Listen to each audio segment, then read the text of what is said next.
What is up, everybody? How y'all doing out there? I hope this video is finding you well. Welcome to another episode of Right On In. Today, we are just going to be talking about this book right here, Pyresouls Apocalypse by James T. Callum. Before we get started, if you have not already, please take a moment to hit that little subscribe button, followed by the notification bell so you can stay updated anytime I post a new video. And just in case you didn't know, this book is one of 5 books that I chose for a specific project that I'm doing here on Right On In for the book that I'm writing for National Novel Writing Month. That's an example book for you on how to write a book. There's enough of that information all over the place on this channel, so I'm just gonna leave that at that. And without further ado, let's get right on in.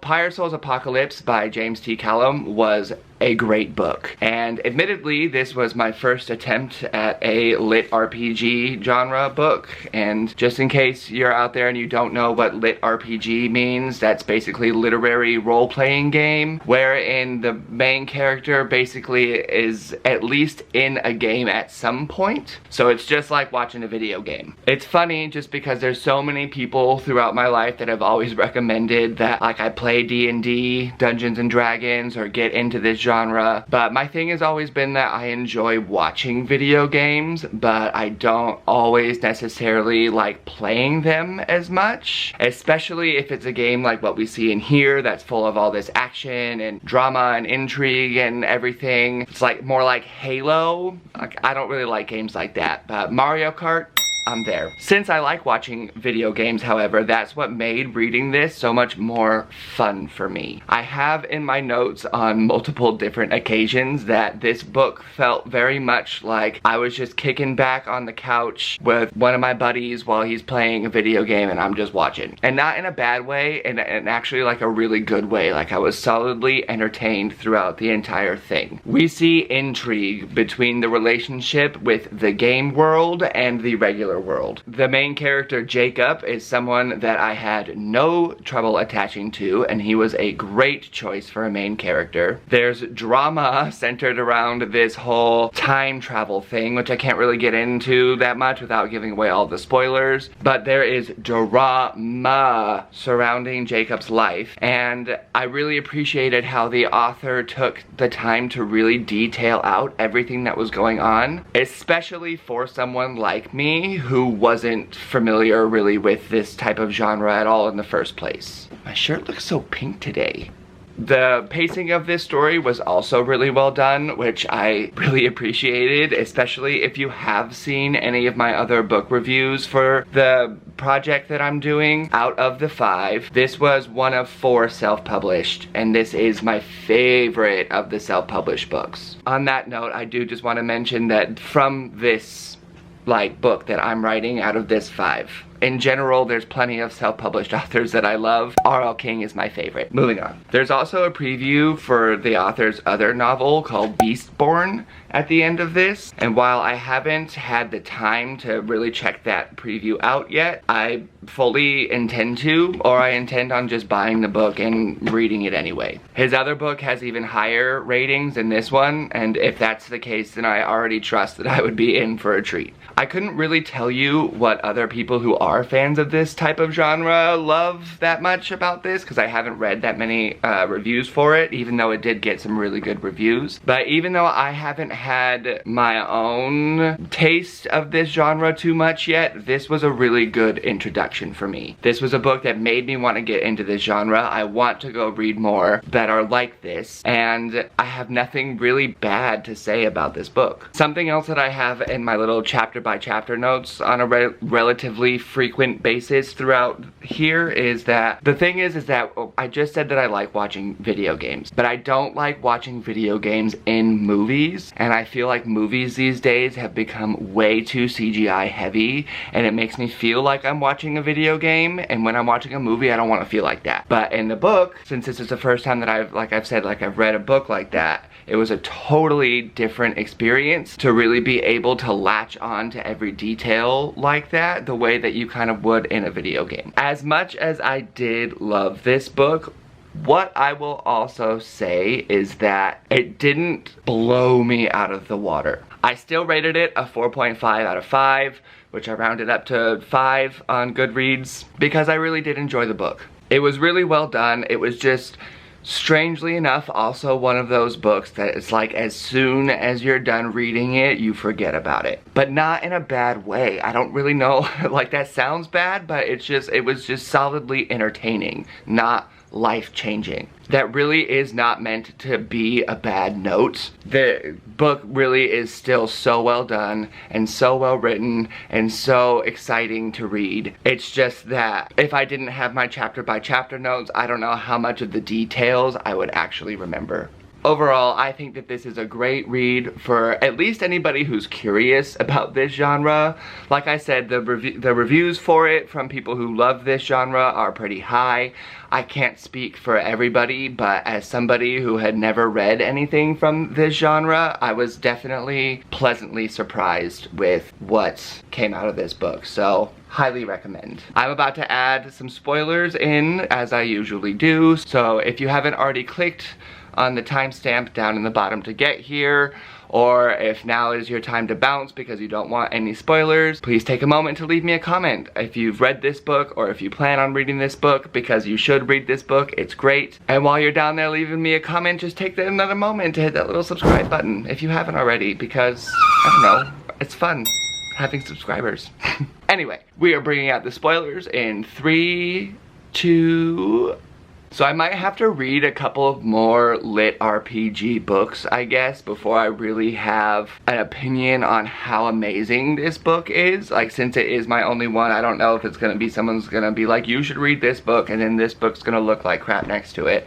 But I still, as I said, for it being my first book into this type of genre, it certainly didn't deter me from reading anymore. So, with that, I mean, part of, I guess, what that is being said is that I think that RPG books have, the main character has sometimes in a real world and sometimes in the game world. Not necessarily that it's always in a game world. But in this book, the game world has become the real world. And everything that's going on in the world that is destroying it has happened because of a glitch that happened in this game. So our main character, Jacob, has to go back in time 10 years to fight this burgeon beast to prevent whatever fall of apocalypse happening and save the world. So we open up this book in the game, but in the game as the present day. Our main character, Jacob, then gathers with his little team, and then they send him back the 10 years necessary to prevent this fall from happening. He interacts with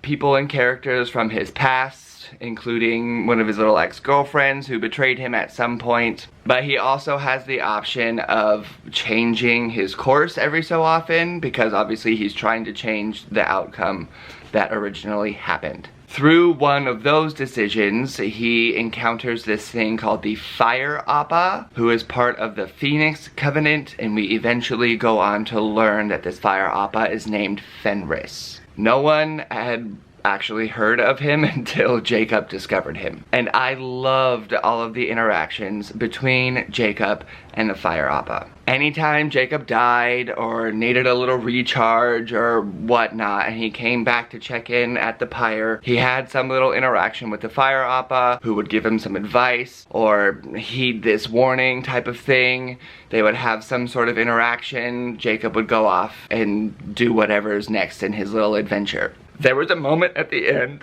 where I thought the Fire Appa died. But then I was so excited when he didn't. Not yet anyway, because this is also just a book one, and you never know. Speaking of that Phoenix Covenant, that is also the covenant that Jacob ultimately joins because of his relationship with the Fire Appa. And there's this whole drama about covenants and how they work in this book. Like, if they come to you and they offer you a covenant or to join their covenant and you say no, then you basically just give up any future opportunities with them. But if you say yes and then go on to backstab them or betray them or try to leave them, then there's a whole bunch of shenanigans that could potentially happen to you, like we see with Jacob. Jacob joins along with the Vile Covenant for some reason, and obviously ultimately goes on to betray the guy because it's all really for the better. And he is captured by members of this little covenant who like tie him up and try to roast him on a spit. And then he is saved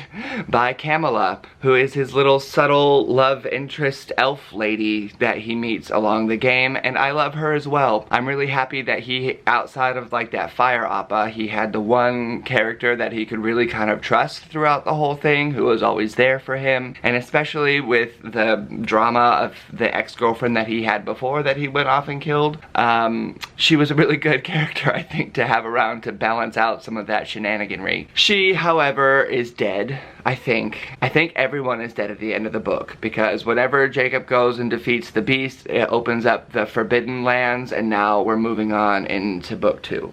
So as to the time travel, I also think that this was something that was executed really well. Some of Jacob's choices don't necessarily directly affect the future, but there's still always definitely some drama with him and his team back home, who's basically not there at the end because they're, I think, dead like Camilla. But that's my thing, is that I don't necessarily think that that's true. I don't really think that anybody is dead, especially because this is a video game, and even with Jacob himself and the Virgin Beast that he fights, you die, you come back, you die, you come back, you die, you come back. I mean, that's all, like, that's kind of how video games work. Maybe not unlimited lives, but you still get to have other chances. And I think that we are going to be able to see some of these other characters, if not all of them, in the subsequent books, or at least the next one. Book 2 is not yet out as of now, which is actually kind of great because it feels really nice to be part of a book. Hi, Piper. Part of a book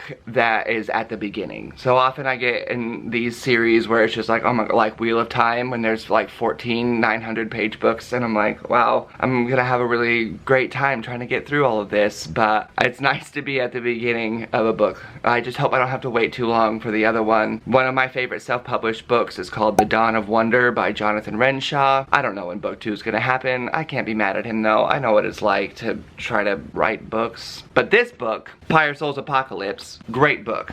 Maybe I'll be able to keep up with this series in the future, and I'm actually really excited about that. So if you have not read this book, I definitely recommend giving it a go, especially if you are a fan of the literary RPG genre, or if you are just interested in getting involved without having something that's too crazy. And the sun is bursting through this tree right now, coming straight over into my face, because I had to do this before my room got 97 degrees again today. It's too hot. Monterey, where I live, is known for its Octobers being our little Indian summers, and this one has been rough to get through. But if you have read this book, or if you intend on reading this book, leave me a comment. Let me know. Press that subscribe button. Get my last book review for this little project next week, and bounce around to see what this project is and how it's coming along. In the meantime, I will see you all on Tuesday when we talk about imposter syndrome. Super exciting. I love imposter syndrome. It's my favorite thing. I'm totally just kidding. See you in a couple of days.